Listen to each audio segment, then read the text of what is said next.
Welcome, one and all, to the HOJ-Cast episode number 29, which means I guess there were 28 recorded throughout 2025, and I started it maybe like in late May or something like that, with the first 10 episodes being only on YouTube, and then I started putting them to all the different platforms that host podcast content, and we'll see how many we get to in 2026, but 28, not bad for the first half year or so, a little bit more, with a very inconsistent upload cadence, and that's definitely going to continue to be the case throughout this year. There will be times when I've got a lot more time to pontificate about collecting on a microphone, and there will be other times where I just don't. Right now, we're in a real period where I just don't have a lot of time to do that. So I do hope that maybe there will be one more episode to come out later in January, and then maybe another one later in February. And there will be plenty of collaborating in between. I've got a few collaborations I did over the last week or two that either have just come out or that will be coming out soon. So we keep the content train flowing, and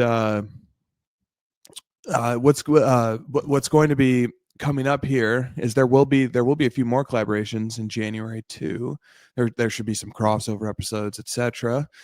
And that will be taking place while Christina and I are doing a bit of traveling, and so we're going to be moving about a bit for the next month and a half, and so it's going to be busy. It's going to be a busy time, and it should be a great time.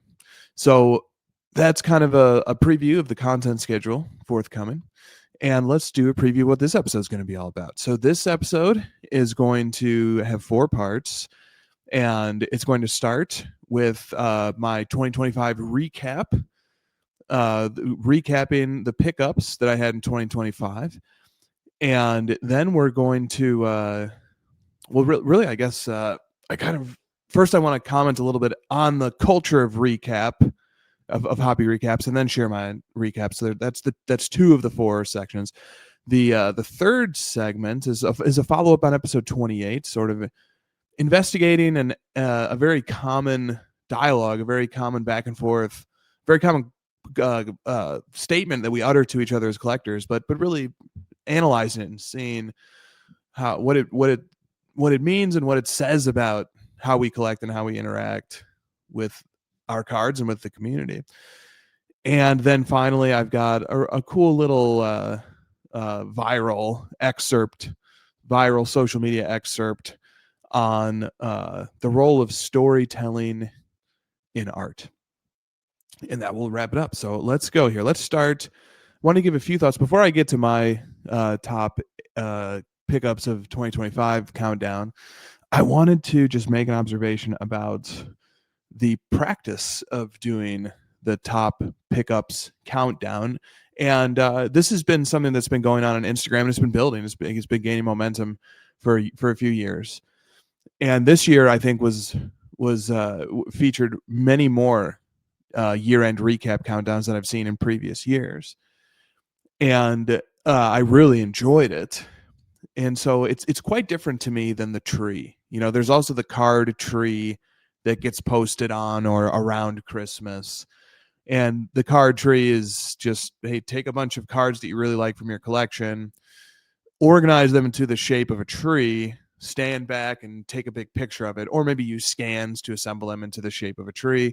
And it's an excuse to post your cards, which we could always use more excuses for that. It's a lot of fun posting cards within limits. But I don't really like the tree. I love to see people's cards. I love to see the enthusiasm that people have for posting the tree. But I don't love the actual mechanism of sharing cards through the tree, because the tree isn't very sightly usually. And Josh has almost a sort of an annual tradition, his own Festivus, of decrying some of the more haphazard attempts at shaping a tree through cards. So the shape isn't always great to start, and then it's like this view from far back, because you have to fit all the cards in. So if I actually want to see what cards are on the tree, I kind of got to pinch and zoom, and then okay, well, here's this one, and I think I know what that is, but which parallel is that? Or okay, well, okay, here's this one, and yep, I know that card, and it's an exercise. It's it's very expedient. Okay, that's what it's very efficient. That's the thing we can say in its defense, is that it's just one picture, just boom, here they all are. Look as closely or as casually as you'd like, and then move along. And it's nice. I like, again, people sharing their cards, great. But I just don't personally like it. I did a tree once or twice, maybe 3, 4, or 5 years ago, and I just stopped. It's not the way that I like to present my cards, and it's not the way I like to consume others' presentation of their cards. So contrasted against the tree, I really like the year-end countdown. The year-end countdown breaks the cards up into one by one, typically. Not always, but typically. And that's much more my pace of consuming cards. In this way, even if I want to fly through them, I can still, if I see something interesting in a sequence of posts, I can stop and look at it.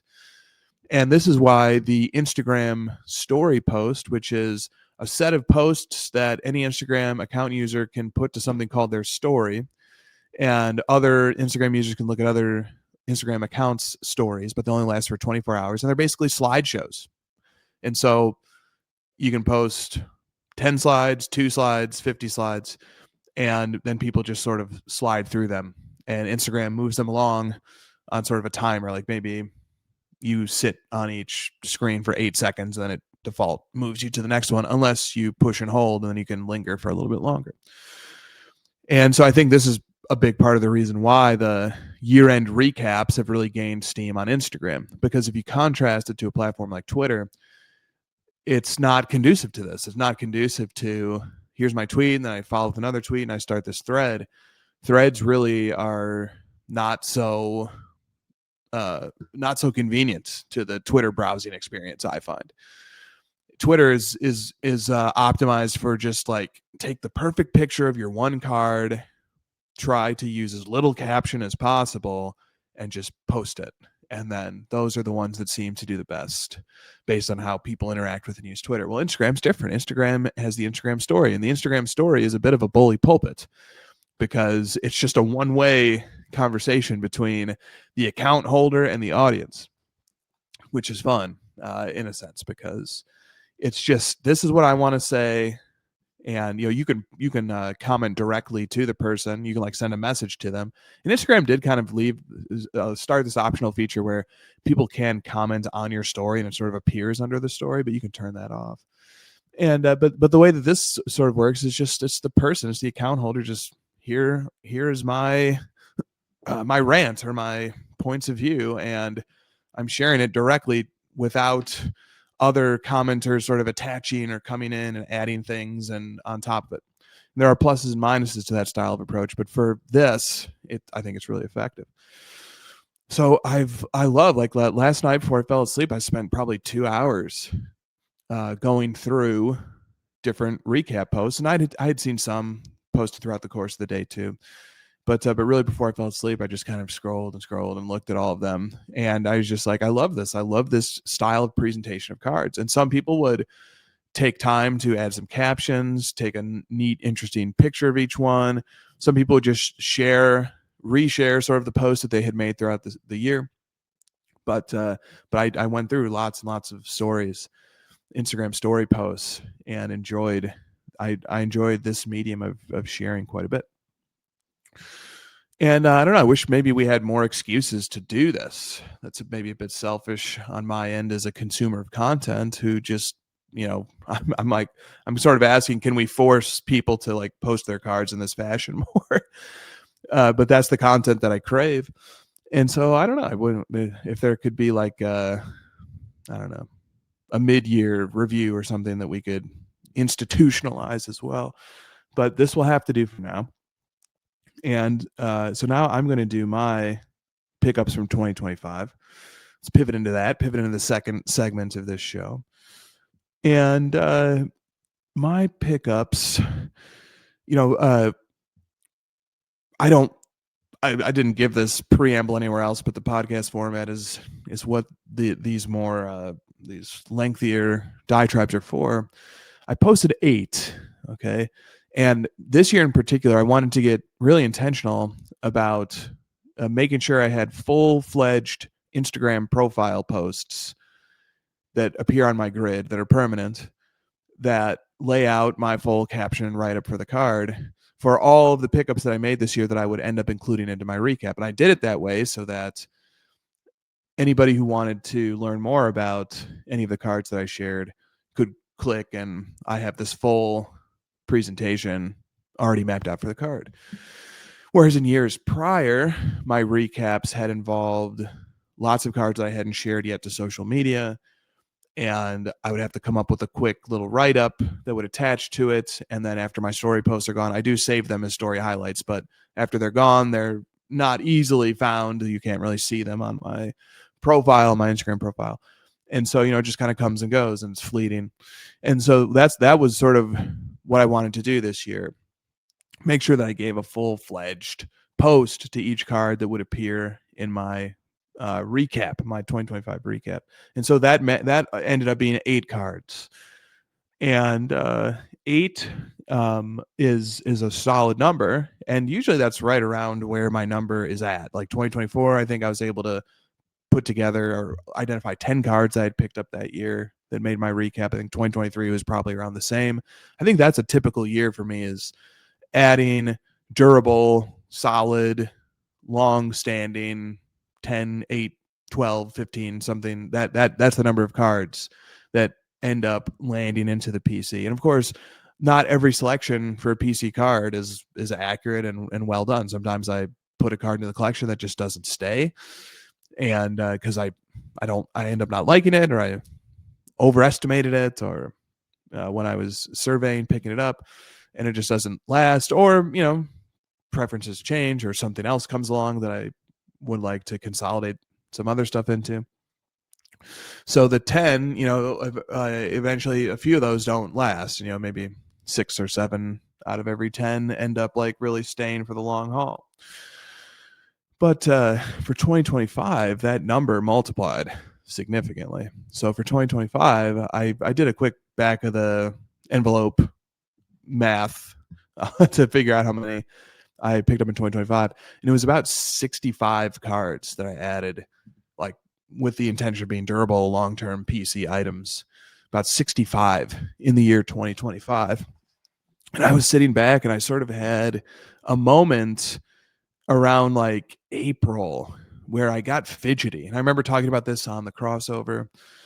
And I just kind of felt like I didn't have activity. There were no mail days. There hadn't been mail days. It was a theme of the crossover, I think, kind of from like mid to late 2024 into early 2025, was like the inspiration isn't striking, or the cards aren't coming available, or some combination of these.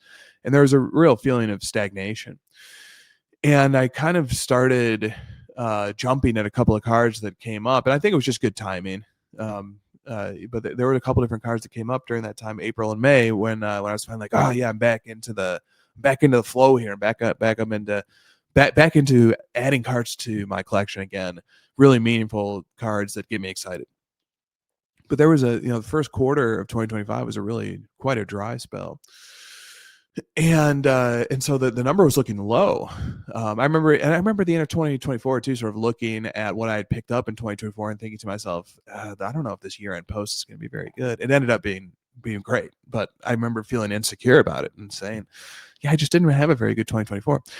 Well, 2025, even notwithstanding the dry Q1, by the time Q2 hit, it became a year of prolific addition to my collection, and it really ramped up. It really became maybe my favorite year of collecting ever, when I finally when all of my interests converged. My passion for Michael Jordan, my nostalgia for 90s collecting, as that was the era that I grew up in collecting, and my increasing emphasis on history, lineage, and then ultimate rarity being one of ones, and not just one of ones, but the earliest one of ones. And all that converged in June, when I picked up my first Michael Jordan one of one from 98-99 Upper Deck. And that was the vast majority. That was the bulk. That was the impetus behind the roughly 65 pickups from this year. And the net is maybe more like 50 or 55, because I did end up selling a few Jokic cards to fund the purchase of another, and it effectively was a consolidation or a trade, because I sent out maybe 4 or 5 or 6 or something. I ended up using those funds to just buy one. And then with Jordan, took back, I don't know, maybe like 40-ish Jordans were added to the collection this year. But I had to send out 2 Jordans in 2 different trades to bring these other ones back in. So, it was a net. The net migration was like a few cards heading out, 5, 6, 7 or so. I don't know, maybe 10 heading out, and then a net of maybe 55 total. Considering that roughly 65 got taken in. And so, but basically that for the pickup rotation for 2025, I mean, a full-fledged recap would be 60 something cards. And that's just unworkable. Like I can usually average like 1 good social post per month, maybe 2 if I'm really working hard to to put out the post, because it takes an afternoon or an evening to put together a post usually.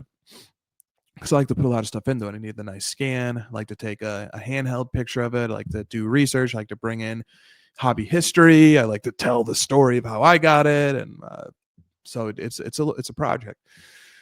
So there's no chance I was going to do 65. And so now that I have this many, I think to myself, I have enough content to do recap posts for the next half decade.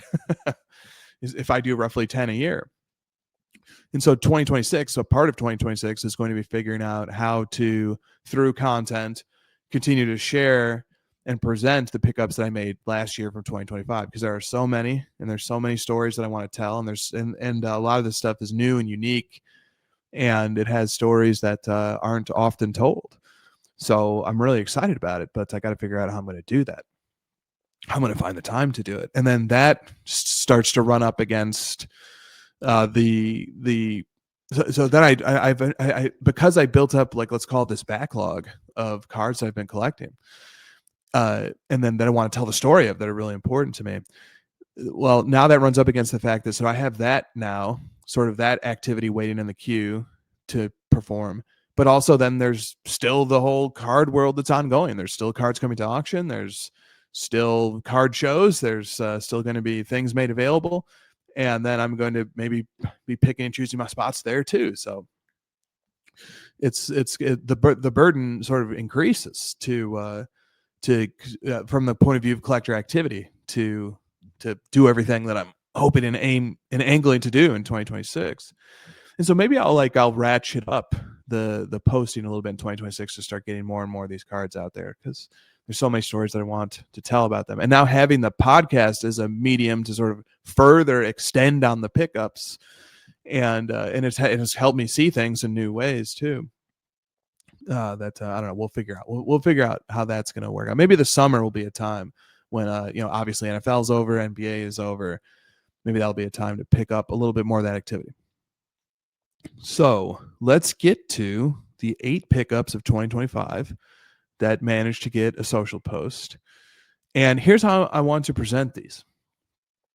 So this was a choice in style and in presentation that I catered specifically to the backdrop of a whole community on Instagram, all sort of, not all, but many of us sort of chiming in and participating in this pickup recap end of year, several days. And I noticed, as I was looking at others before I made my post late last night, that I would move through them quickly. And sometimes people would put captions with them, and if they did, sometimes I would stop maybe to read one. But I wanted to move quickly. I just wanted to see all the cards, and then I wanted to get to the next one and see all the cards. And I noticed that me of all people, I will have a very strong tendency to want to write a whole thing for each pickup, but I sort of concluded that this isn't the venue for that. And I really like, there was a post that Iowa Dave made when he did his 2025 recap, I think it was. And he said something along the lines, before introducing the cards, he said something along the lines of, here are my pickups or my favorite cards of 2025, something like that, presented without comment. And I said, yeah, I think that's right. I think that's how I'd like to do mine too. Is this is not there? There's a time for comment, and there is a time for explanation, and there's a time to go into depth. But this isn't it. This is a highlight reel. Yeah, maybe the metaphor is like the sports game. You know, like last night I'll watch the full game, and then today just show me 60 seconds of highlights from it. And so maybe that's the right way to think about this, is it's a highlight reel of collecting from the year, and that all the things that all the depth and the nuance and the intricacies of the full game, they should have already happened. That should have happened in the context of the post. And now this is a highlight reel. So I tried to approach it that way.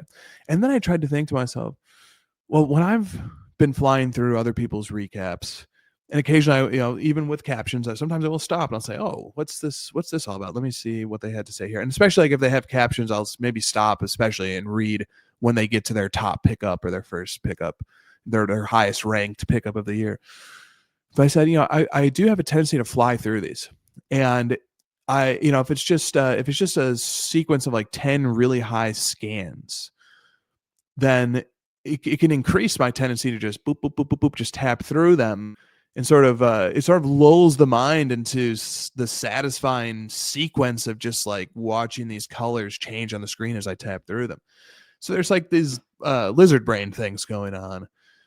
Or I don't know, whatever the part that ancient part of the brain that sort of is stimulated by the most simple things, and just sort of I don't want to activate that with my posts, because I would like to have them get presented a little bit more deliberately, so that it's not just like a let me fly through these 8, spend 5 seconds here and move on.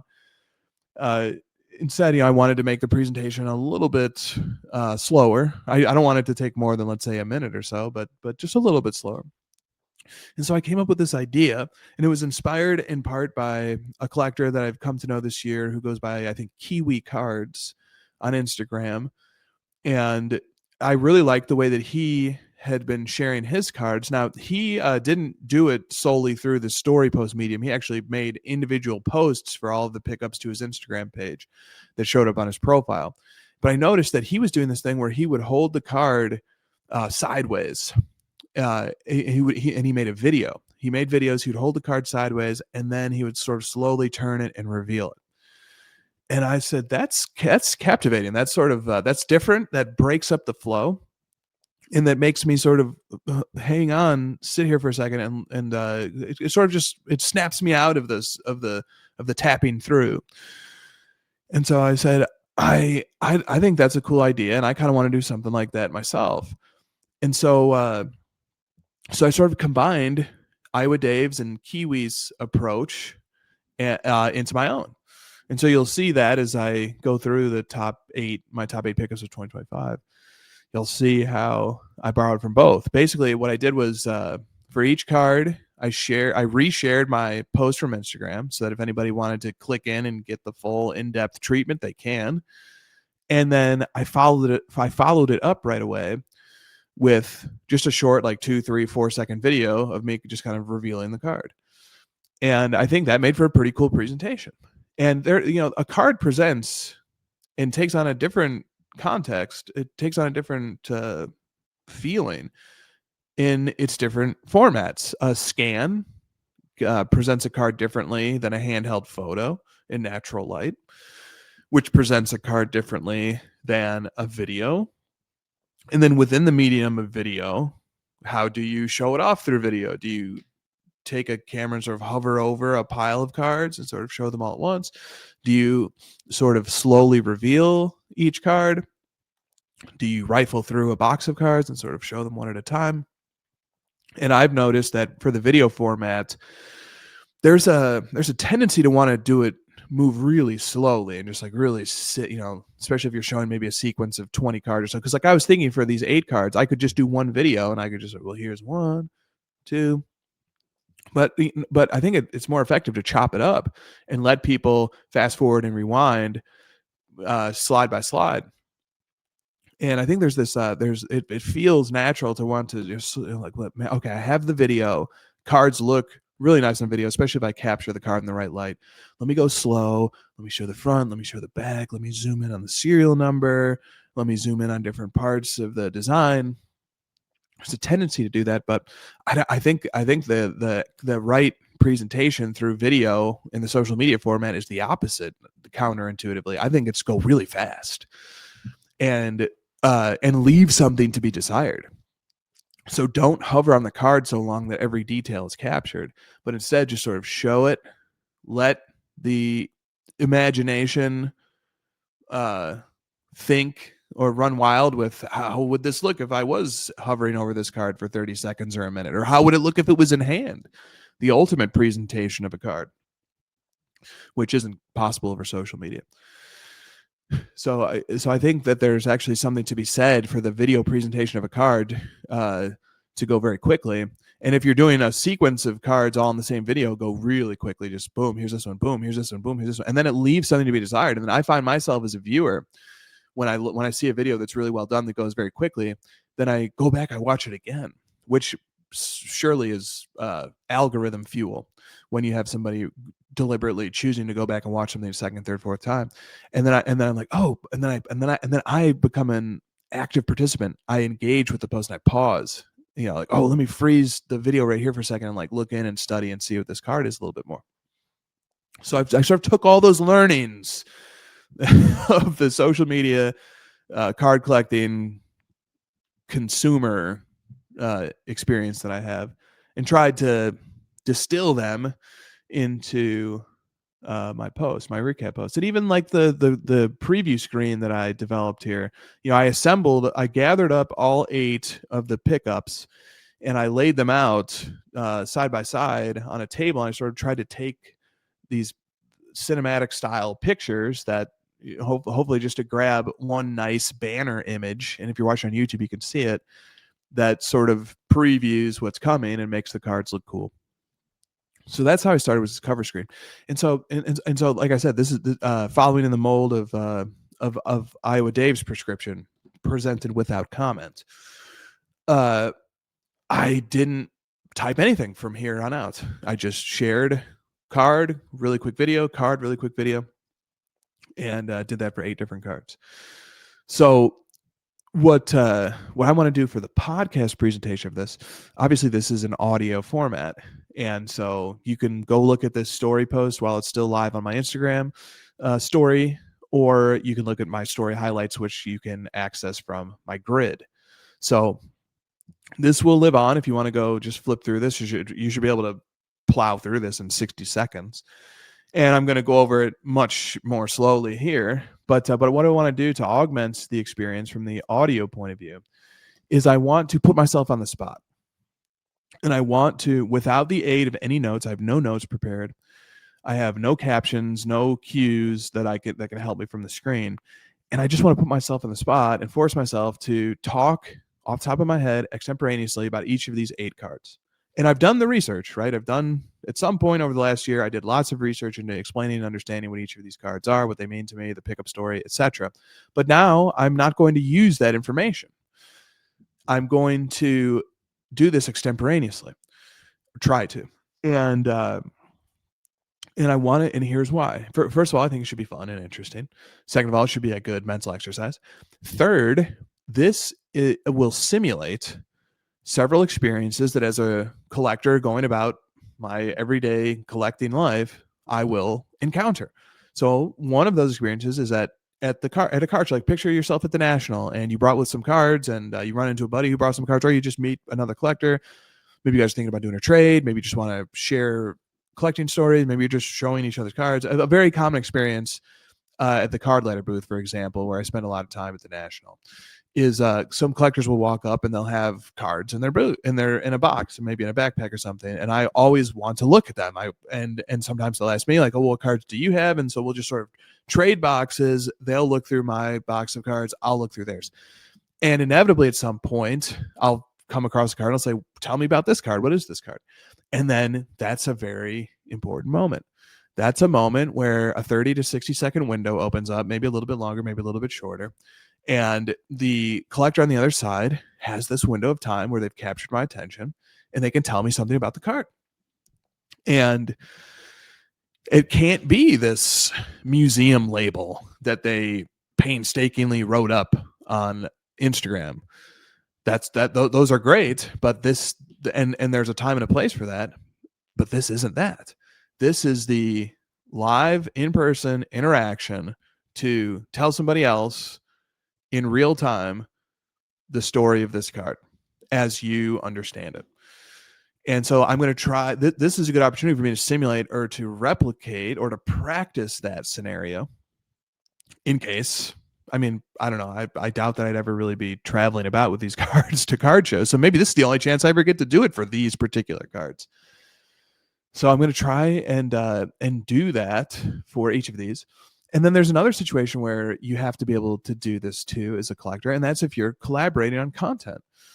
So, you know, if you ever appear as a collector on a YouTube show or on a podcast, or you just make your own podcast or videos, and there's a time where someone says, okay, like, let's talk about some of your collection. What are some of your favorite cards? And you start showing them or something. And then you have this little window of time and there's an audience, and what will you say about the card? How prepared are you? What will you do? I mean, you're not going to read off of a piece of paper. So what will you say? What materials will you bring to the table? What content will you provide? How will you provide it? And so that's why I want to try and do a dry run, a dress rehearsal of that here, and just use it as an opportunity to practice and get better, and use it to sort of figure out what the stories of these cards really are. How efficiently can the story of each of these cards be told? And just learn and trial and error and go from there. So I'll take a quick drink of water, and then we're gonna try that. All right, let's get to the countdown, and I'll scroll through my Instagram stories here. So here was the first card that I shared. There is the link to the post, and then there's a little video reveal. And that's as long as it lasts. And then I just pause it, and then we'll go on from here shortly.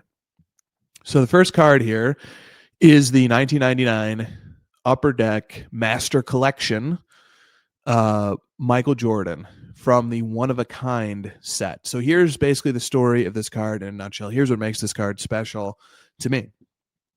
1999-2000 Master Collection is the first high-end basketball product, and it isn't really known for that or for anything. There are some collectors who are aware of it, but it was premature. It was a prelude to what would later become the era-defining high-end product, which was Exquisite. But there were iterations. There was Master Collection, then there was Ultimate Collection, and then Exquisite somehow brought it all together in a way that became durable and lasted. But Master Collection from 1999-2000 issue was the first ever high-end basketball product, and it was selling for, some contemporaneous reports indicate, $2,500, $3,500 per box at that time. And so adjust that for inflation, and I don't know what that is today, but that was a very novel concept. That came within the context of boxes being 20, 30, 50 bucks, you know, or like a $5 pack. I remember as a kid in the 90s, that was an expensive pack, those SPX packs where you got one card. And this was just a complete game changer. And so within that product, within that first ever high-end basketball product, there were very few one-of-ones. There were lots of really cool cards in there, memorabilia cards, autograph cards, rare cards, a base set. But there was just one insert set that had one-of-ones. And it was a really strange insert set because it had nothing else but one of ones. It had 23 total cards with no other versions. So just 23 cards, period. Not 23 cards and each has 1,000 copies or something. No, just 23 unique cards, and that's it. There are no simpler versions. There's no version of each numbered to 100. There's no version of each with unnumbered. So this card here, this one of a kind, is one of those 23. And it has no other versions. It has nothing else, just this. And so each of those 23 cards are Michael Jordan. They are commemorative. They are retrospective. They are looking back on different parts of his career. And they have a different image, and they have a different card number, and they have a different caption on the backside. But they're each of Michael Jordan. So in a sense, you could think of them as sort of one of 23. There's 23 different versions, but they're all their own unique one of one, and they all don't have any other version. And so this Jordan here is one of those 23. One of the 23 one of ones from the first high-end product. And it's from Michael Jordan. And it's got a cool photo. It's kind of a weird, it's not necessarily the most flattering photo, but it's got a neat design. It's got that ruby red upper deck foil logo and stuff. So that's how we kick things off. Up next is the 2024 Prism Black Finite Christian McCaffrey. There's my Instagram post and the scan. And then there is the little video reveal of the McCaffrey card, and then that's how long that lasts. And you can see the finites, really the rainbow refractor effect is it really comes out under when a card dances under the lights. And what I'll say about this card, I actually haven't done, this is the one card that I have done a full-blown social media post that I haven't recapped here on the podcast, that I'm not going to. And so here's this card. There really doesn't need to be said about it. There isn't really much discovery. Like the previous slide, the first high-end basketball product, and the only one of ones from it, and there's no other versions of it. I mean, these are all oddities, unique relics, artifacts of that era of experimentation with card manufacturing. And here, we're not in an era of experimentation anymore. Now, like by the time this card came out, this 2024 Prism Black Finite, we're in a routine. We know that Prism is one of the most heavily marketed Optichrome product releases every year, and we know that it's going to have a base set with hundreds of cards. And we know that there's going to be, dozens and dozens of parallels. And then we know that the Black Finite is the longest running of them. That the Black Finite traces its roots back to the inaugural Prism football release, which was 2012. And that with the brief interruption of 2015, where the Black Finite was swapped out just for one season for the Black Pulsar, but then the Black Finite came back immediately after. With the exception of that 2015 issue, otherwise, there has been an uninterrupted run of the Black Finite one of one parallel to Prism that has held throughout all the different iterations and variations of the Prism product configuration in football. So it has the legacy, it has the lineage, it has the history, and it has the aesthetic. It has the aesthetic. And to me, the Black Finite is a very special and exciting card, and it just doesn't need much other explanation. But the one thing I'll add, and the one thing that has occurred to me as a collector, as I've gone through collecting evolutions this last year. So this McCaffrey is the 8th base set Black Finite one of one that he has. They go all the way back to 2017. And so each season, one of these comes out, right? And so there will be one more. 2025 Prism football is like starting to hit the market right now. So there's going to be one more of these McCaffrey Black Finites, and I'm going to pursue it with all the aggression in the world. And any leads or help are appreciated. And so that's going to, now I sort of anxiously wait this process to unfold. But the point here is that there's soon to be 9 of these, and then the NFL license expires with Panini and goes over to Fanatics. So presumably this will be the 9th and final Christian McCaffrey base set Black Finite one of one. But there's 9. There's 9 of them, and thinking about it like that is instructive. And it's instructive to me as sort of somebody who's seeking to make the set of all 9. And it helps me contextualize things like the Jordan from the previous slide, the one of a kind insert set from 99 Master Collection. So that insert set, I would look at it and I would say there's 23 different Jordan one of ones. That's a lot. There's 23 because we're primed to think of things from the ultra modern perspective, which is that, well, there was 23 this year, and then there's going to be 23 next year, and then there's going to be 23 the year after that. And, before you know, there's going to be 100 of these things piled up, because that's how we're primed to think about how this era works. Well, there's a McCaffrey Black Finite from the base set this year, but there's going to be one next year. It's going to be, but before you know, there's going to be 10, 12, 15 of these or whatever. There's going to ultimately end up being 9 for McCaffrey. But that's not how these Michael Jordan one of ones work. It's not. The Master Collection from 99 put out the one of a kind inserts of Jordan, and there were 23, and each is a one of one and only one of one. But then that's it. At no other point was a one of a kind insert set ever released again. There were no other one of ones of Michael Jordan in this style of card, period. You got the 23 one of a kind Master Collection one of ones, and that's it. So those 23 have to sustain the full era of cards in the same way that these 9 Prism Black Finite Christian McCaffreys sustain the full era of cards. And so when you start looking at it from that lens, there's 9 Black Finite one of ones from the base set of McCaffrey. There's 23 Master Collection one of a kind one of ones of Michael Jordan. And at some point, that epiphany, that light bulb went off in my head. That these sets, that these 23 of these Michael Jordan, once it's properly contextualized, and once I sort of undo the expectation, the assumptions that I make from having observed how manufacturing works in the ultra modern era, it takes on a completely different complexion. That these 23 one of a kind MJ one of ones, that's all that were ever made. In the same way that the 9 Prism Black Finite one of one base of McCaffreys are all that will ever be made for McCaffrey. And then it occurred to me sort of as I was ranting right there that I do want to pay homage to the Stadium Club one of a kind parallels, which of which Michael Jordan did have 2 as a solo card. He had a 1997-98 Stadium Club base set one of a kind parallel, which is numbered to 150, and then he also had one from 1998-99 numbered to the same. So the other thing here, because I didn't do a full post about this McCaffrey, let me just say that the gist of the post is I opened by asking people, do you more strongly associate Christian McCaffrey with the Carolina Panthers or with the San Francisco 49ers? That was my opening question. And I had been thinking about that because now this 2024 Prism of McCaffrey marks his 3rd 49ers Prism. He has 3 now in a 49ers uniform. He has 5 in a Panthers uniform. And after this final NFL licensed Prism release, it will become 4 in a 49ers uniform versus 5 in a Panthers uniform.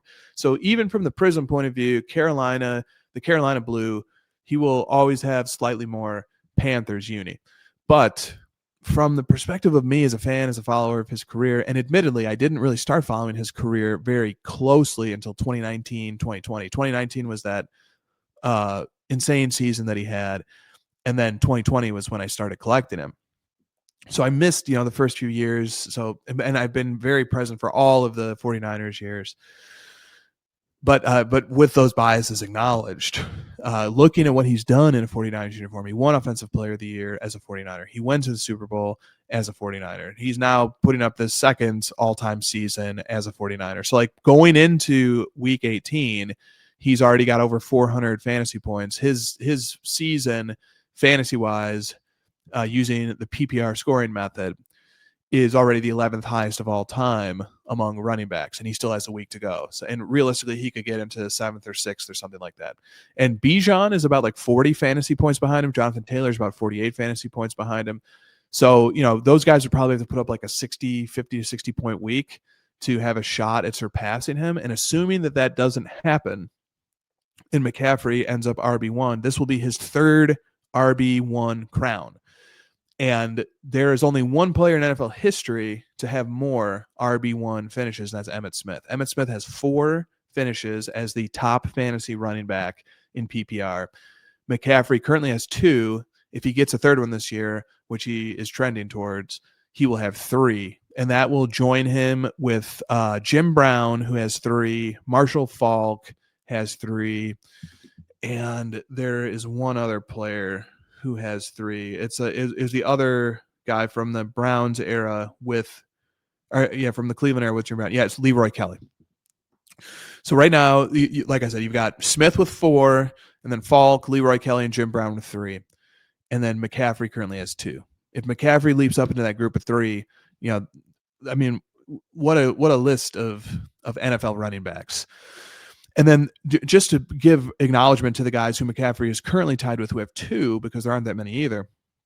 Here are the running backs who have won the RB fantasy crown twice. McCaffrey, Priest Holmes, Barry Sanders, Roger Craig, Herschel Walker, Walter Payton, O.J. Simpson, and Ron Johnson. So he's already in great company, but bringing home that 3rd RB crown would be really something special, and it looks like he's going to do it. And then, so some of the comments about is he more of a 49er or is he more of a Panther? And several people, I think, rightly pointed out that that he's always going to mean something to both, and that maybe this postseason, maybe I'm a little premature in sort of saying that the scale has tipped, that the balance has sort of like, maybe it was Panthers, but it's been becoming more and more recognizable as a 49er, and soon it will be full blown more recognizable as a 49er. I sort of feel like he's already more identifiable as a 49er to me. And people pointed out that now he's so associated with the number 23 that they forget that he wore 22 as a Panther. But maybe if the 49ers make another postseason run, maybe get to the Super Bowl again, and then McCaffrey having 2 Super Bowl, and not to get too carried away here, but if they win the Super Bowl, then now I think he's fully solidified as more identifiable as a 49er than a Panther. Let's get on to is there anything else I want to say on this one? No. Okay, let's get on to the next one. Here, once again, is a share of my Instagram post of this card, 1998-99 Upper Deck Gold 230T Michael Jordan. And then there's my little video reveal. So we'll pause here and we'll talk about this one for a second. Okay, so this card has an important photo of Michael Jordan, but it's not important because it appears on this card. It's important because it's the photo that appears on his 1997-98 Metal Universe Championship base set card. And that base set card has the precious metal gems out of 50 parallel to it, which is a very visible card among Michael Jordan collecting, and it uses the exact same image. And so it's a really cool image from the All-Star game. You can sort of tell it's from the All-Star game by the different jerseys everybody's wearing. And the story behind this card simply is that it's from that great 1998-99 Upper Deck product that had just so many interesting, configurations from how the base set is set up, how the subsets are set up, the different insert sets that come with it, the Series 1 and the Series 2, the history of how that all lines up with the NBA lockout and the retirement of Michael Jordan, how Series 1 most likely predated Michael Jordan's January retirements, but the Series 2 came after. And this card comes from Series 2. And here's basically, in a nutshell, why this card is special. So this is going to harken back to that discussion about the McCaffrey. McCaffrey has 9 Prism Black Finites. Michael Jordan has 23 Upper Deck Gold 1 of 1 regular base set cards. That's it for the whole lifetime of his card catalog, which extends back to 1984, NBA licensed. So from 84 to 42, 43 years, or however many seasons that winds up being, Jordan has just 23 standard, or as Upper Deck calls them, regular Upper Deck Gold 1 of 1s. That's it. So the 23 have to last for the 42 years. They have to cover that whole range. And with the way Upper Deck did it was so interesting because they came out with these they're called they're the 230s, or I call them the alphabet soup. For Series 2 of Upper Deck, which was released right after Michael Jordan's retirement from the Bulls, they created in the Upper Deck base set these cards numbered 230, and they go A, B, C, 230A, 230B, 230C, 230D. So they're not strictly image variations, or they're not versions of the same card. They're different cards. They have a different number. They have a different photo. They have a different caption on the backside. They're different cards, and there's 23 of them. And each of them has a caption that refers back specifically to the 1997-98 season and something special that he did. So these are not commemoratives. These are standard base set cards. But instead of just doing one, they did 23. And you could sort of think, in a sense, they're playing catch up. They're like, we just figured out that we can, make these cool, like, one-of-one parallels, essentially. At least this is how I think about it. And we need to make, we didn't make any up until now. So we can cram a bunch in right now to catch up. And so anyway, this is the 230T. This is one of those 23. And a different way of thinking about this card that's maybe a little less complicated, a little less in the weeds of the Upper Deck checklist and sort of the Upper Deck base set history. A different way to think about it is to think about it as this is one of the 72 one-of-ones of Michael Jordan from the 90s. There was only 72 in the entirety of the 90s, and this is from the second season of basketball one-of-ones. So that's a different way to think about it. Another way to think about it is that it's just a really cool, sharp-looking card. The gold one-of-one, love it. No other one-of-one parallels to it. But yeah, this card, understanding the 98-99 Upper Deck set, it gets a little bit into the weeds. Definitely gets a little bit into the weeds. And so the other thing I wanted to add is that, so thinking of sort of about Michael Jordan, thinking about Upper Deck, thinking about base sets, thinking about one-of-ones, thinking about gold one-of-ones, surely one would imagine that Michael Jordan, over all the years of Upper Deck, making Michael Jordan cards, surely one would imagine that Michael Jordan has lots of Upper Deck base set one-of-one parallels, but he doesn't.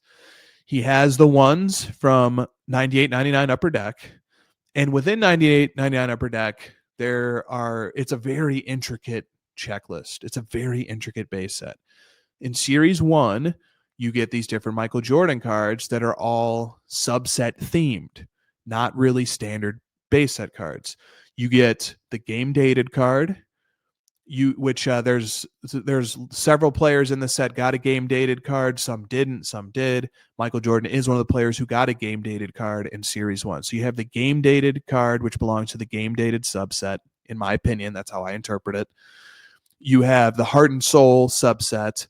Michael Jordan has a Heart and Soul subset card in the base set, Series 1 base set. He has the To the Net subset card in the Series 1 base set. And then he has two checklists where he is the cover of both checklists for Series 1 Upper Deck. So he has those 5 cards in Series 1. And I'm doing this off the top of my head, but I'm pretty sure that's it. It's just those 5. It's the game dated.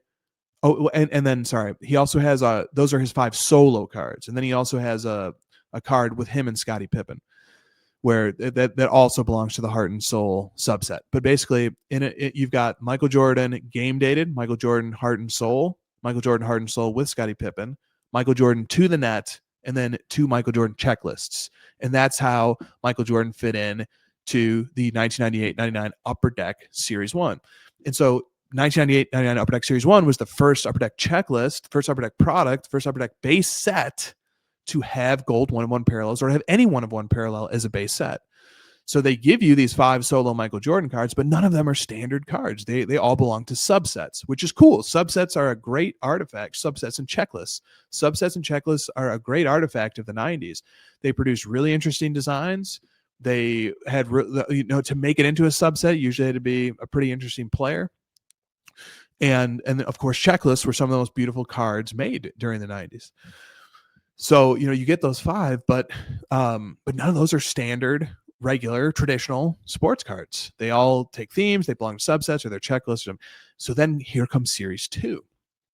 And in Series 2, you get the first standard, regular, traditional Michael Jordan base set cards. And because this was the first ever Upper Deck base set to get one-of-ones, you get Michael Jordan's first standard, regular Upper Deck base set one-of-ones. And they gave you 23 of them. So that there isn't just one and just one person can have it and nobody else can have them. There's 23, and they all stand on their own legs as capturing something about the 1997-98 season. Now, I do want to get all 23. And you can see that I'm pretty passionate about the history of these and how much significance they have once you really dive into the weeds of these checklists. and I have 10 of the 23. This is one. This 230T is one of those, and it's really quite special because of the photo. But I have 10. I know where 6 others are. I've tried to procure a few of them, but the owners aren't letting them go, and that's fine. That's their right. And I know that 6 more have been accounted for in population reports or in sales histories. And there's just one that is just the 230M is the one that hasn't been seen among the 23 alphabet golds. But that's what makes these so special. And so to conclude the thought, you would think, well, okay, so 98.99, they gave Michael Jordan these 23 standard base set gold 1/1s. Surely they continued doing that year after year. They did not. They did not. Michael Jordan, never before this and never after this would he get just a regular, unthemed, traditional base set 1/1. Never again. In the NBA licensed era, I should add. And I don't know if he has any in his unlicensed era, which began in 2010 and after. I don't know if he has any from any Upper Deck base. That's just because I haven't studied and researched that product. It's possible that he doesn't. But in a Bulls uniform or in a Wizards uniform, in the NBA licensed era, this is it. This in terms of standard base set 1/1s of Michael Jordan from Upper Deck. You got the 2030 from Series 2 of 98-99, and there are no others. 99-2000 Upper Deck is a base set that also has a gold 1/1 parallel and has Michael Jordan in a Bulls uniform. That does exist. But Jordan didn't get any standard base set cards. He got a few checklists, and he got a 20 card subset called Air of Greatness. I have 2 cards from that Air of Greatness subset of Jordan. I think they're fantastic. I love them, but they're not standard base set cards. So from the entirety of the Upper Deck Michael Jordan NBA licensed era, which expired in 2009-10, base set 1/1s of Michael Jordan of standard cards, not subsets, not checklists. You just got the 23 from Series 2 of 98-99 Upper Deck. And this is one of those 23. And it's one of the more special because of the iconic photo. Let's move on to the next card. Okay, so here is a 2023 Optic Gold Vinyl 1/1 Jokic. And then there is the video reveal of it. And so not too much needs to be said because I think it was literally the last episode that we went into depth on this card. So the elevator pitch of this card, I know I've been trying to do like elevator pitch, and I just did this whole thing about how I'm going to try and keep it brief, and then I just can't help myself because you know what, this is a podcast. I get fired up. I say one thing, it leads to another thought. I just need to exhaust them all. So the elevator pitch for this though is that Jokic has 9 optical vinyl 1/1s. This is one of them, and the photo is special because it comes from ring night after he and the Nuggets won the first franchise championship. And then came out and began their season to defend it, which they did not successfully defend it, although Jokic would get an MVP that season.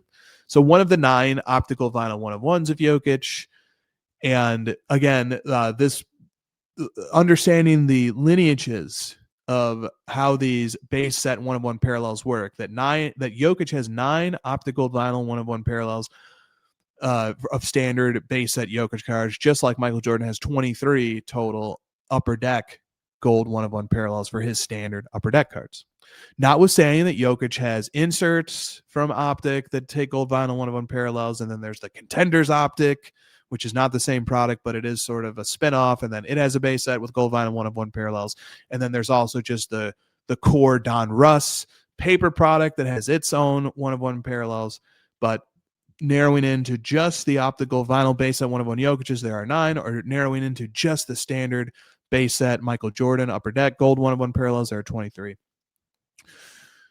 Once again, sort of explaining my thinking about how I've come to understand 90s Michael Jordan and 90s 1/1 parallels through some of the lenses of ultramodern.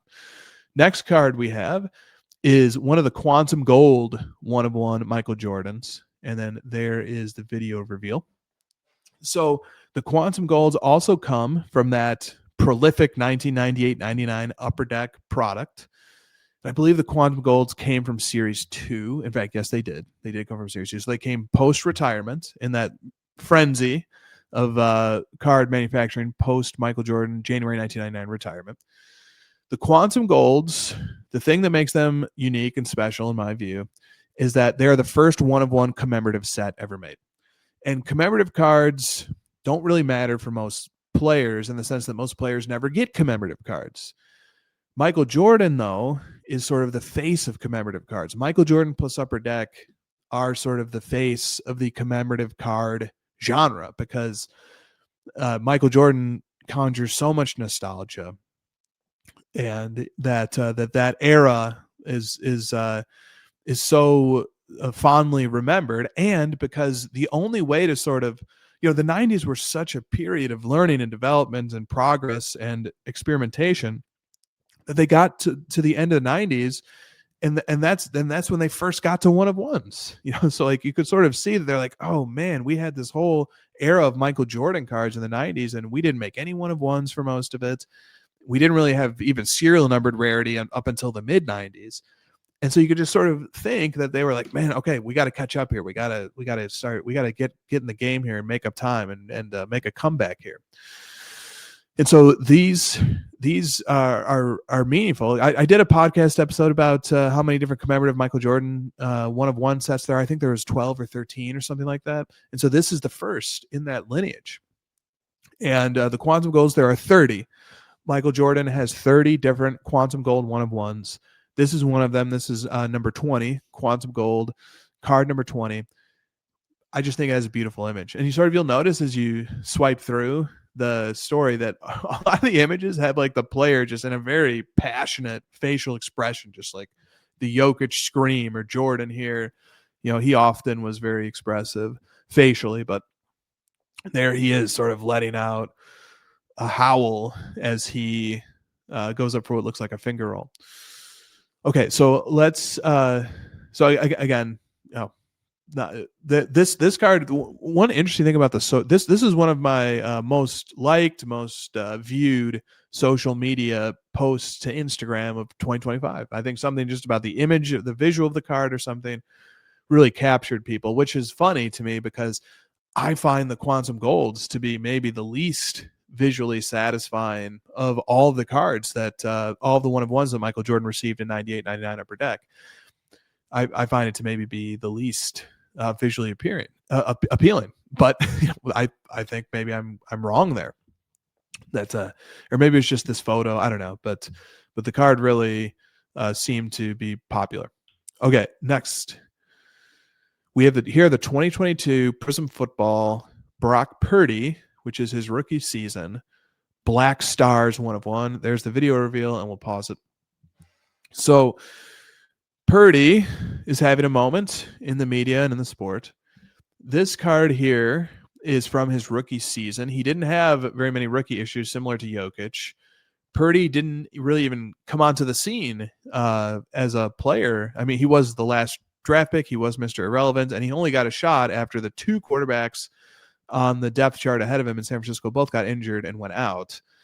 And then, of course, he had his debut as a starter against Tom Brady and the Tampa Bay Buccaneers and defeated them 35-7 and played one of the most efficient games a quarterback has ever played. And from that point on, the rest is history for Brock Purdy.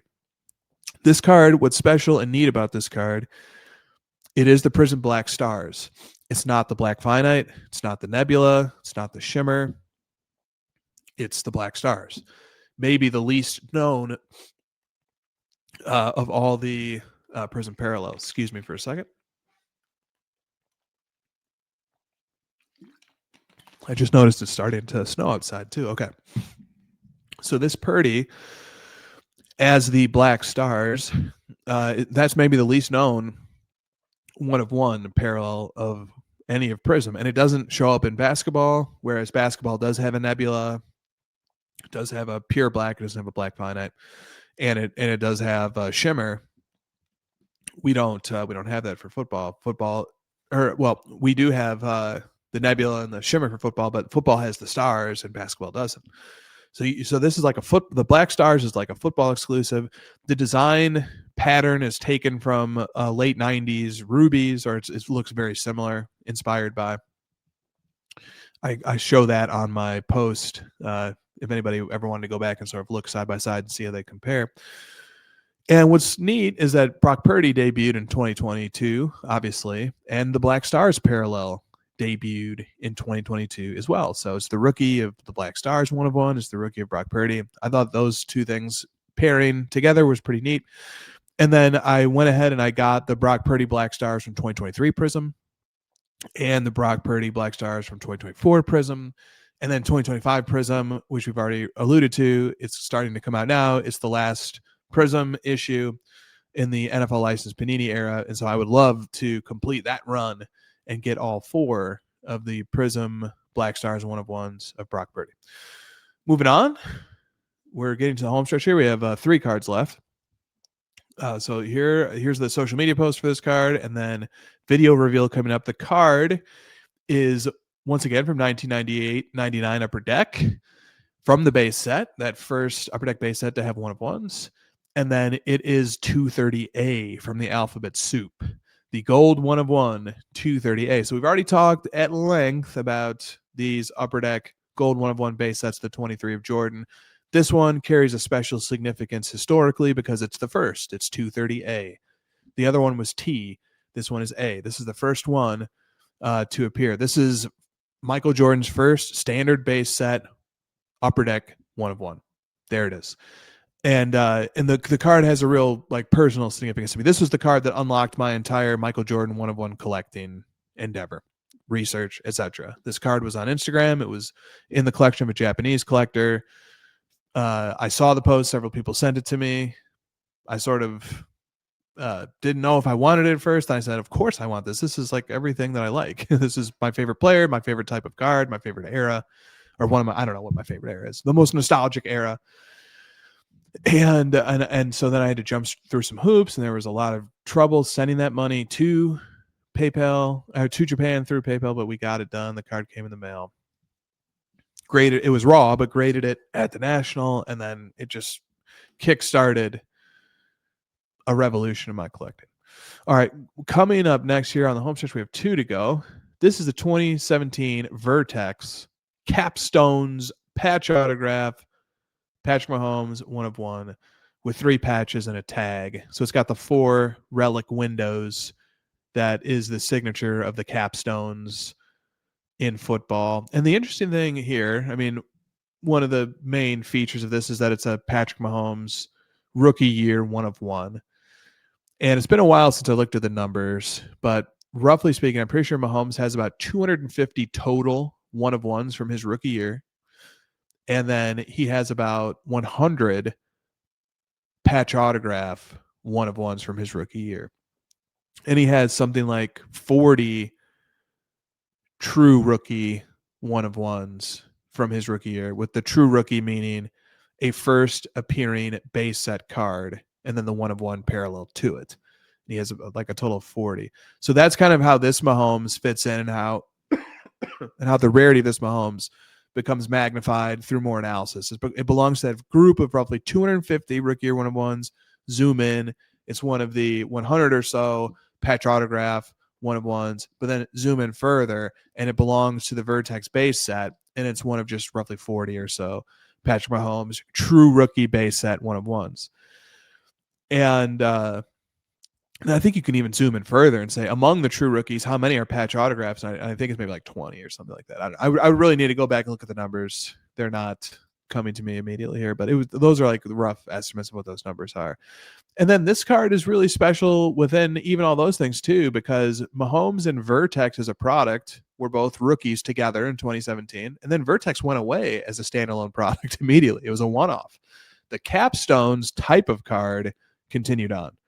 It didn't have a home in 2018, and then it migrated over to Panini Black in 2019 onward. And so the lineage of Capstones continues on. I'd love to add any Mahomes Capstones patch auto 1 of 1 from Panini Black. I've never seen any of the others, but yeah, those are a lot of the different aspects that make this card really unique. It's obscure, it's a rarity, and I tend to really enjoy that when there are lots of hidden secret stories about this card that I can tell. And I personally find the Capstones cards to be really cool looking too. And then we get to the final. So the final here is the 97 Upper Deck, Power Deck 1 of 1, white jersey, Michael Jordan. And then there's the little video reveal. And the video reveal captured some of the shininess on the card's surface in the red area, which can sometimes be, shout out to Tom Brady in the red area, which can sometimes be tough to capture visually, especially in a photo, but the video captures it nicely. And so, when I was on a road trip not that long ago, I went back and I sort of cringed, but made myself listen to my episode that I did called The Trade, which was all about basically acquiring this card. And with some distance, I was able to listen to it with more of a unbiased, clear head. And it wasn't totally terrible. I enjoyed listening back to it. I had to put it on like 1.5x speed or 1.25, but I enjoyed listening back to it. And sort of it was a really cool episode that goes through the card and why I think the card is cool, the history of the card, how it relates to the history of all cards or Michael Jordan cards, specifically 1 of 1s, and then the whole process of the trade with Stanley and everything, and what I gave up and what he sent back and how we valued things. And it was a pretty neat episode to listen back to. And so, yeah, there's not too much to say about this here. This is the, this I think the pitch for this card starts here. I think it starts with the fact that 97-98 was the first year of basketball 1 of 1s. It was the first time that 1 of 1 ever got stamped on a basketball card. And it only happened for a few products. And Michael Jordan has 7. He has 7 1 of 1s from the first year 1 of 1 run. He has 4 in Flair Showcase, row 0, row 1, row 2, and row 3. He has 2 in Ultra. One is a 1 of 1 parallel to the base set, and the other is a 1 of 1 parallel to the 98 Greats subset, which lives in the base set.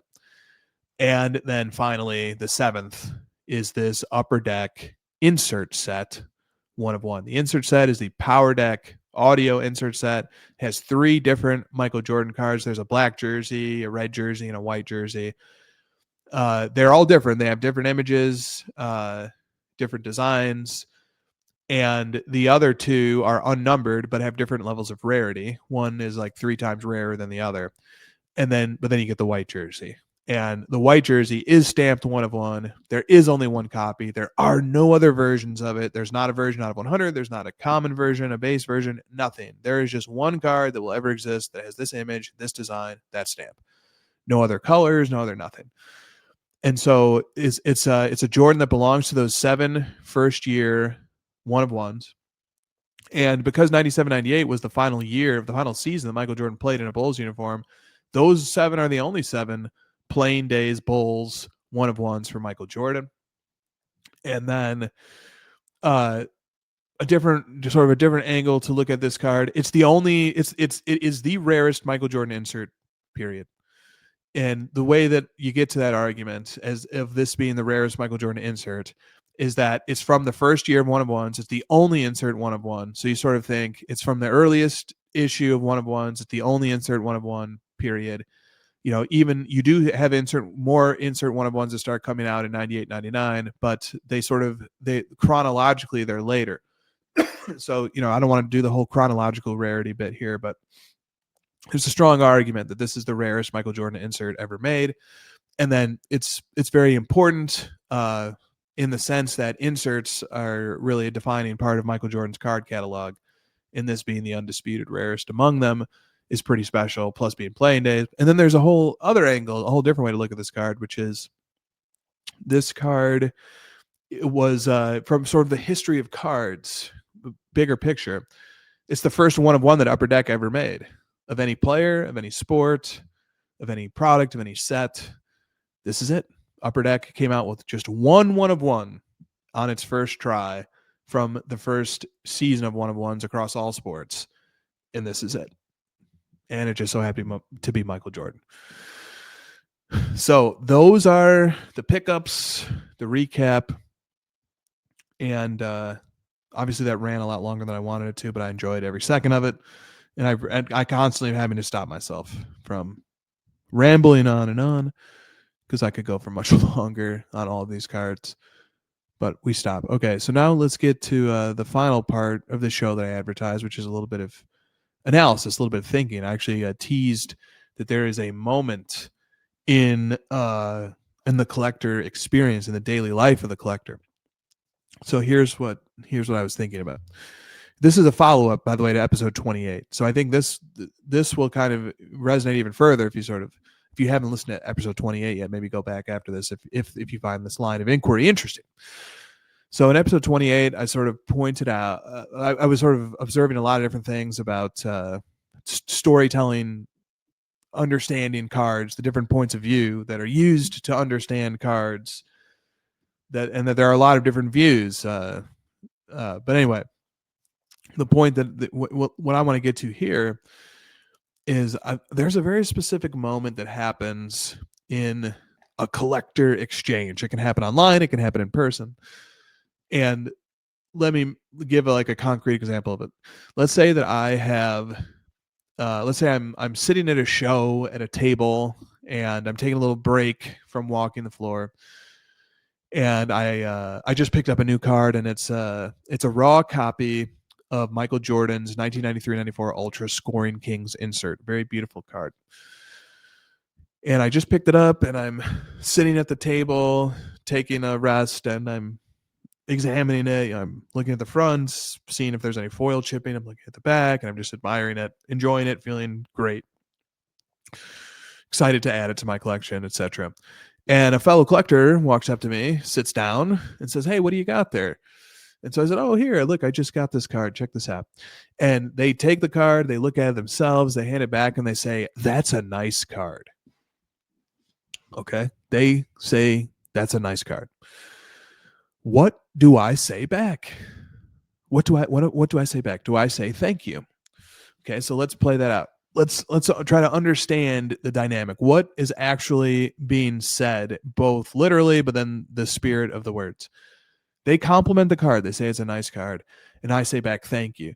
That implies that I'm taking the compliment sort of onto myself.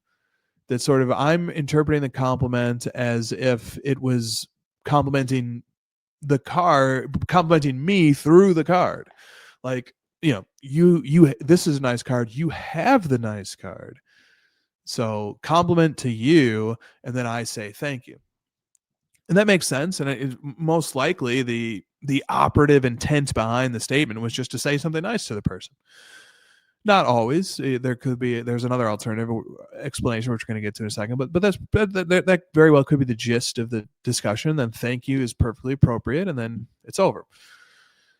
But I think there's a different way of looking at that exchange. There's a different way of answering it that might make a little more sense, and it sheds light on how we understand cards and how we understand our relationship to cards and how we understand how other people relate to cards and how cards fit into a broader taxonomy, a broader community, a broader schema. So what if instead of me saying thank you, the person says, they look at the card, they hand it back, they say nice card, and I say, yeah, I agree. What if that's what I say? What if they say nice card, and then I reply back, yes, I agree?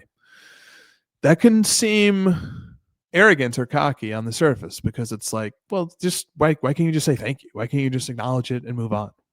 But technically, I think that this is actually the more humble approach. And it's the more accurate approach, because what it is doing is it is acknowledging that this isn't a compliment paid to me. This is a compliment paid to the card.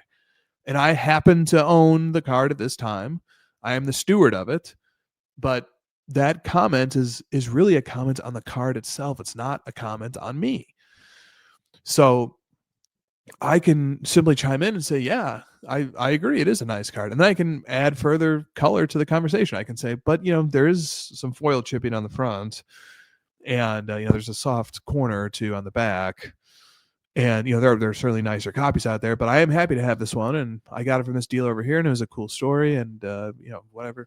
And so I'm really excited about it. I first pulled one of these when I was a kid, 20, 30 years ago or whatever. On and on and on, and there can be a whole thing that comes about it, but it shifts the perspective from the compliment being a compliment of the owner of the card to the compliment being quite literally what it says it is, which is a complement of the card itself. And so it brings up the broader question. I use that as like a sort of a pathway into a broader discussion about, is a card that you own, is it a reflection of you? Is the card saying something about you? Is a compliment paid to the card really a compliment to you? Or is the card a reflection of itself? Is the card independent of who owns it or why they own it and what it means to them? And obviously, I think both things are true. I think that a card is filled with novel meaning and energy and excitement, depending upon who owns it and how they own it and what they see in it. And that owner has the personal relation, the personal connection to it, and that personal relation and connection is visible by others too. And it has its own contours, it has its own substance, its own uniqueness. But there is this other dimension. There is this whole other side of what a card is that is really what I want to continue to excavate and unearth, which is the fact that the card has an identity, a meaning, a status in and of itself that has nothing to do with me as the owner or with anybody as an owner. And it has everything to do with how the card relates to the constellation of all cards and how the card relates to the catalog of the cards of that particular player and where that card sits historically, chronologically, how rare it is, how recognizable it is, how commonly owned it is, other copies of it if other copies exist. This is the whole other, this is like the dark side of the moon, right? Like we always see the bright side. We can just look up and we can obviously see the side of the moon that's illuminated by light. But there's the other half of it that we don't see, that we don't think about. And I've been thinking about this more and more over the last year or so, that there is this other component to the card. There's the side of you as a collector that actually can truthfully answer the question in both ways. If somebody says nice card and I say thank you, that's an understanding that they're complimenting me as a collector, as a curator, as me bringing something into my collection. They're just trying to say something nice. That's a valid interpretation. But there's another equally valid interpretation where somebody says nice card and I say I agree, it is a nice card, that's why I got it. And now I'm no longer treating that comment as sort of any reflection on me as a collector or what I have curated or anything personal to me, but instead I've repositioned the comments, I've repositioned that little exchange as a reflection on the card itself, as a reflection on what that card stands for by itself, whether I own it or guy A owns it or guy B owns it or guy C owns it. It doesn't matter who owns it. The card stands alone. The card has a meaning, a place, a spot in history.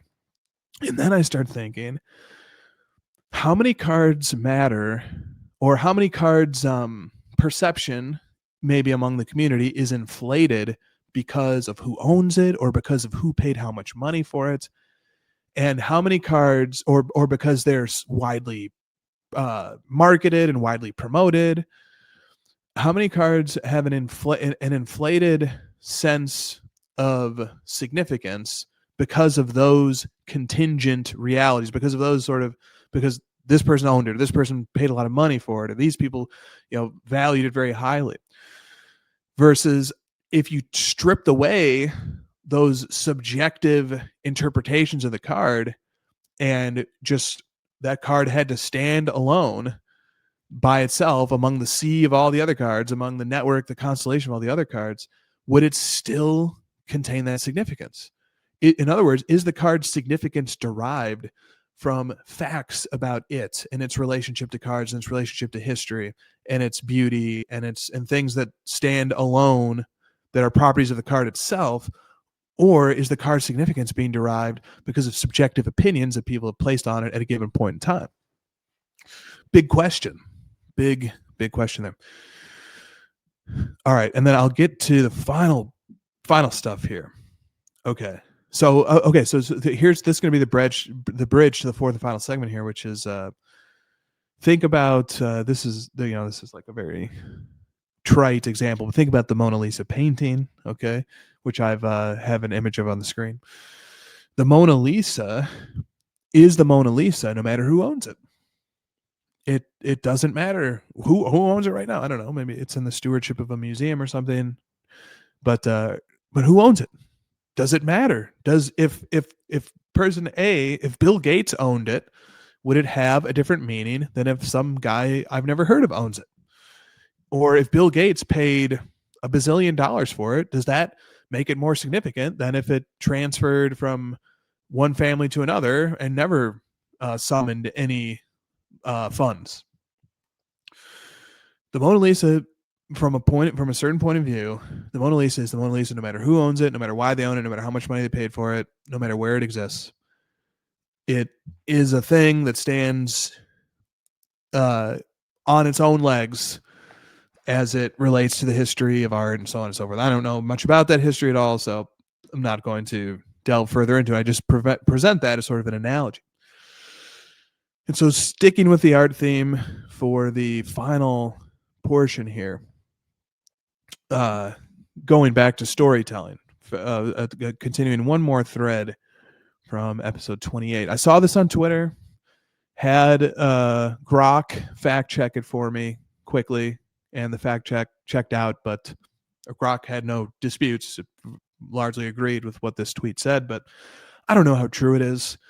I don't have the context or the background or the education to know how true it is, but it did say something. It did convey an idea that I liked, and so I'm going to share it as a point of view of sort of echoing things that we had been observing and discussing in the previous episode. So here goes. This is a tweet from CHIGRL. Shy girl, I guess. Okay. She says, Van Gogh died broke because nobody wanted his paintings. He sold maybe one during his entire life. The art world thought his style was too immature. His brother Theo, an art dealer, kept him alive by sending him money constantly. When Van Gogh passed in 1890, his brother Theo died just 6 months later, and that left Theo's wife, Jo, as a 28-year-old widow with a baby and about 900 paintings that nobody wanted, plus hundreds of letters. Here's what actually mattered. Van Gogh had written hundreds of letters to Theo and Jo explaining individual paintings and his life as an artist. And he told them the stories behind each work, what he was trying to express, and what each one meant to him. After both brothers died, Jo remembered these letters and then she published them. And that is what made Van Gogh famous. People could read Van Gogh's own words about each painting, and the works stopped being random art and they became stories that he had experienced. And the paintings got context directly from Van Gogh explaining what he was doing. Jo gave the world Van Gogh's voice attached to his work. By the time that Jo died in 1925, Van Gogh had gone from total unknown to art historical icon. So there are some leaps in causal reasoning here.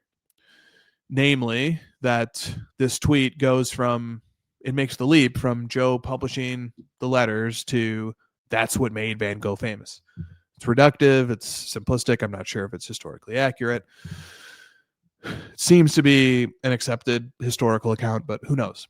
Who really knows if that was the cause? It could have been many other things that we're not even thinking about. But the more so the point is that sort of this sort of gets at the idea that a work of art, or I think this is obviously relatable to sports cards or to anything where meaning and cultural understanding play a big role, that the storytelling is important to bring to light, to raise awareness on things that that carry a meaning and a value, but it needs to be seen and heard and understood.